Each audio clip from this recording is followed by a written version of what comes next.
Hit me with your best shot.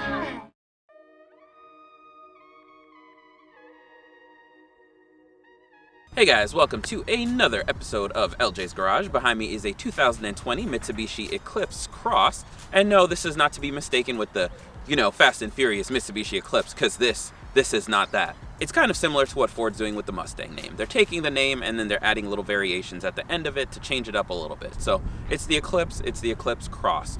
Crossover, all of that good stuff. It makes sense. But anyways, Mitsubishi says this thing is redefining boundaries. Not quite sure what that means, but stay tuned. We're going to find out exactly, hopefully, maybe, most likely not, what that means today. If you're wondering if you should buy one of these or not, I'll give you the key points. Great on gas. Price isn't too bad. I get one of these used. Great warranty, 100,000 miles, 10 years. Other than that, there's really not a whole lot of selling points on this thing. I'm sorry if you're looking for a whole lot more, but this trim is just not the right one. This is an ES, so it's just an ES with front-wheel drive. There's nothing special about it. So if you're looking for all those bells and whistles, I'm sorry, I don't have those for you. Mitsubishi has a couple trims. There's the ES, the LE, the SP, the SE, the SEL, and all of those are great options, sort of, kind of, depending on what you're looking for. So this is a 2020, but in 2018 is when this was first unveiled. It was a brand new car to Mitsubishi's lineup. Overall, I'll take you guys on a little walk around, but the styling looks good. They've done a great job. This is kind of the typical Mitsubishi front end. You see it on all their cars. I honestly think it looks really sharp. They've done a great job with all these straight lines and everything. There's some design thought that went into it. So honestly, I'm just saying that for looks, it works. And if you're wondering what this gorgeous color is, it's called Red Diamond. Not Red Diamond Metallic or anything like that, just Red Diamond. I think it looks good. Red's actually my favorite color, so, it's a little unbiased, but either way, if I was gonna get a color, I'd probably choose this one. The black looks pretty sharp as well. I don't know what that one's called. I'm pretty sure it's called Tarmac Black, but that's not that creative, it's not that cool. Neither is Red Diamond, but it's red, so deal with it. Again, since this is an ES, it's the entry-level trim, the baseline model. You're not really gonna get a whole lot. And for $23,000, I would encourage you to compare to see what else is on the market, especially if you're in the used car category. $23,000 for a used crossover gets you so much. If you really want to get the best bang for your buck, this might not be the right ride for you. But if you just want something new and under $23,000 or right at that point, which is a very oddly specific number, I'd say 25 is usually where people go, then consider this. And I'm not one to steer anyone in any one direction on any car, but I say that this one makes absolutely no sense to me. So, continuing with the tour though, on the front end, you'll notice it's got these pretty cool headlights. These, unfortunately, are halogen bulbs. You have to move up to the higher trims, which ends up putting you at a higher price point and all of that good stuff in order to get LEDs. But what you get LED daytime running lights. So that's kind of nice. People will see you during the normally already decently lit hours, but at nighttime, you'll probably struggle a little bit to see the deer sitting on the side of the road because in 2020, Mitsubishi can't afford to give you LED headlights. But that's besides the point. I know a lot of people will say halogen bulbs are just fine. They are, if you're not driving on some back roads and actually, you let me know what your guys' thoughts are. I think in 2020, halogen bulbs are a thing of the past. We should stop doing it. So under this hood is a 4-cylinder turbo. I mean, it's not bad. 152 horsepower, 180 something foot-pounds of torque. 0 to 60, and I don't really know, and I'm not too worried about it. It's decent. It's decent. And I'll give you guys a look at it. You can see what I'm talking about. Pretty solid numbers, pretty solid figures, respectable. In the US, the only transmission option is a CVT, but there is a manual available in other regions. This does get 26 city, 29 highway. I'm staying under here to get warm because there's a nice little heat from this engine bay. I don't know where you guys are in the world, but it is 40-something degrees, and I love you guys this much that I'm willing to be out here to film a video. Such is my life. But anyways, transmission options. Nope, covered that, LJ. What was the other thing? Drivetrain. So front-wheel drive is standard, but you can get this with an all-wheel drive configuration, so that's a nice little plus. And that actually makes it a little bit more reasonable if you're going to get something like that, because then you kind of feel like you're getting a little bit more value. But then again, you're spending a little bit more money. So is it really worth it? I'd say no. And before I forget, the gas tank size on this thing is 16 gallons. So that's actually pretty solid. So let me grab a calculator here, because mental math skills, aren't my strong suit. but I never ever claimed to be a mathematician. So if you've got a 16-gallon tank and you can get 29 miles per gallon on the highway, that means one tank of gas will get you 464 miles. That's pretty far. That would actually get me all the way back to like the end of Missouri, so I could go film an episode of Ozark or something, because I'm going to be on the next season.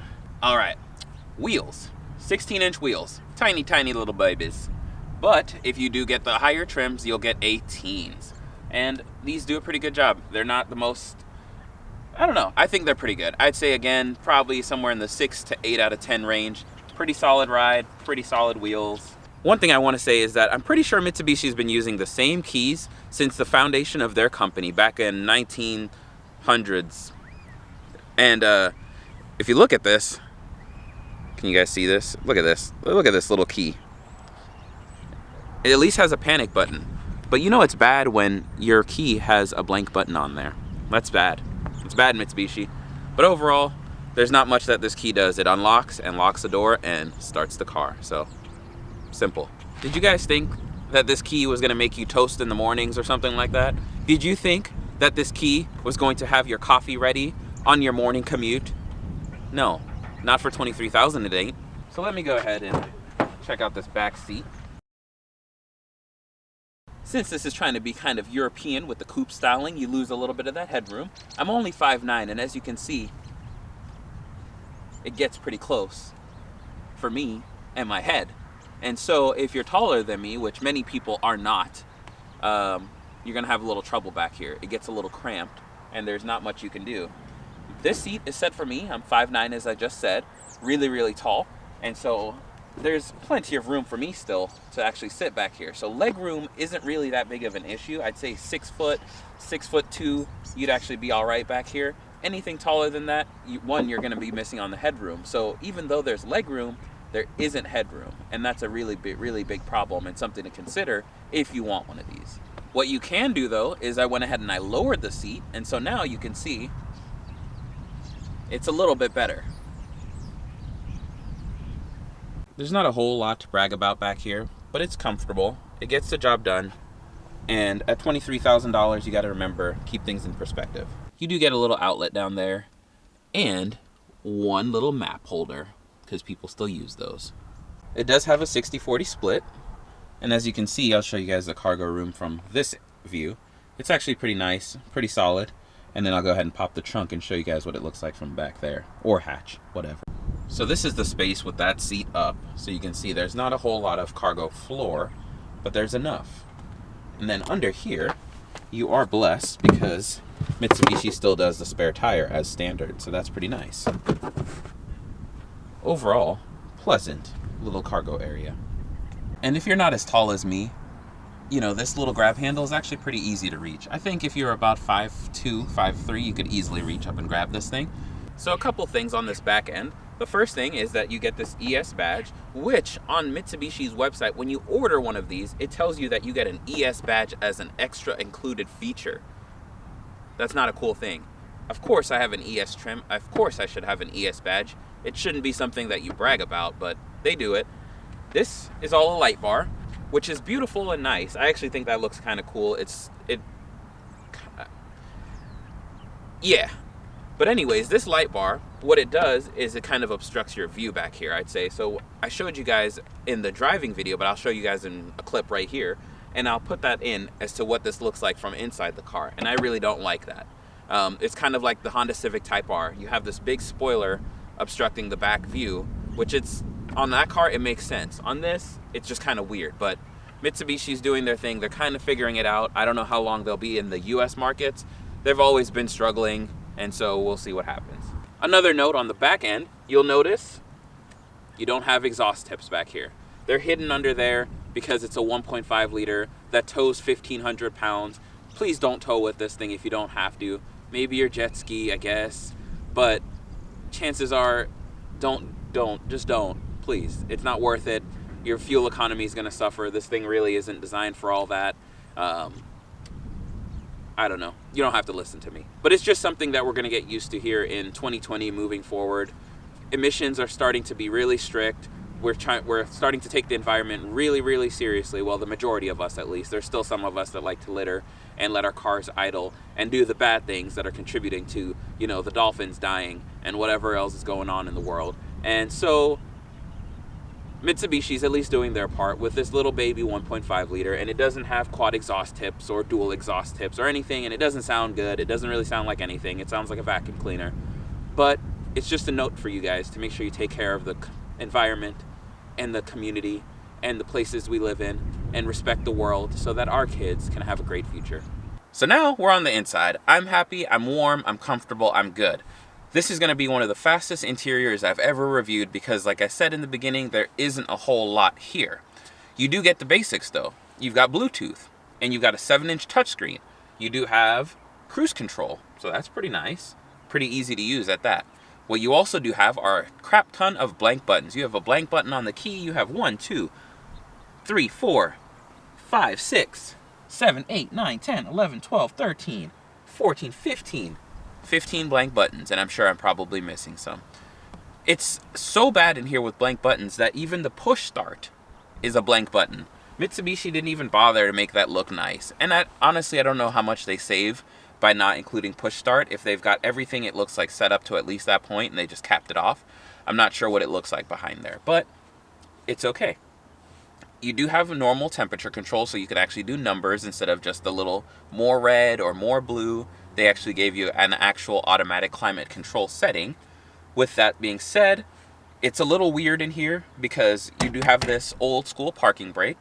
2020, most people have electronic parking brakes now. And so to see this big behemoth thing taking up a huge portion of this console, you got 2 cup holders and everything else is pretty much standard. Wiper blades, that's it. There's nothing else. The steering wheel's pretty good. It's a little large. The gauge cluster is old school analog. It does have some graphics on there, which I'll show you guys. You got 1 USB charging port, a little cubby area. Your glove box is actually decent size.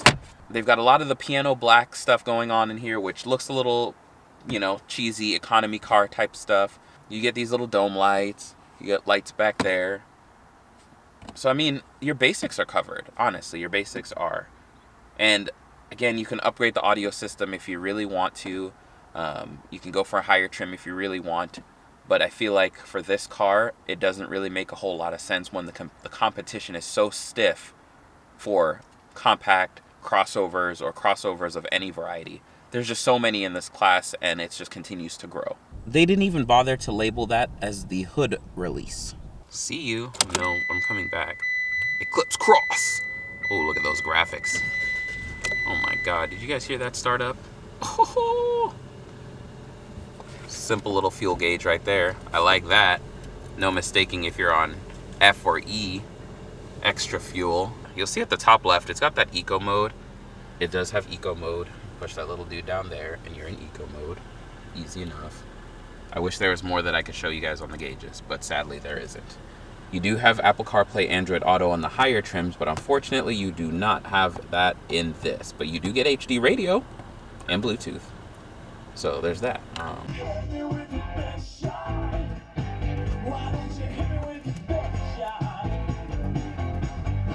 They did at least put custom floor mats in there. That's nice. Driving this fake Eclipse Cross thing, first thing is a lot of people do complain that the road noise is rough, the ride is harsh, those things. I don't think it's that bad.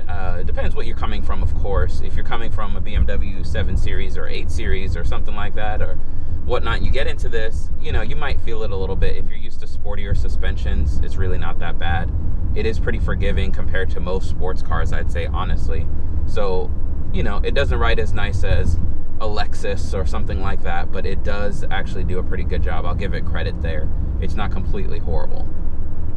The steering feel, it's electronic power steering. It is pretty vague.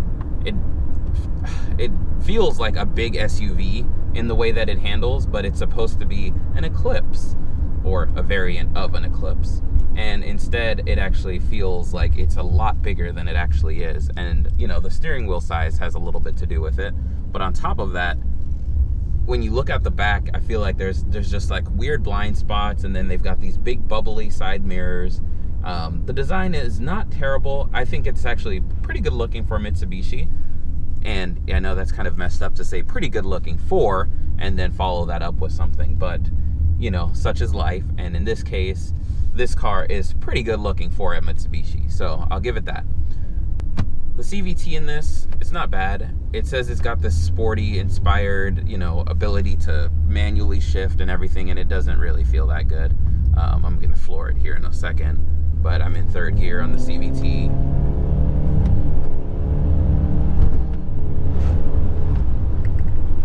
That's not bad. 150 something horsepower, and it moves.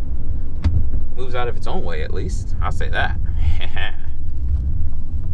But like I said, whipping it and taking it through some little twisties, and you know, it's not bad. It's not bad. It doesn't feel as nimble as it should for being a smaller size. This doesn't feel that small. I don't know. I guess that's a good thing. The other reason why is because this windshield sits kind of further out. It kind of has this bubble effect, which I kind of like.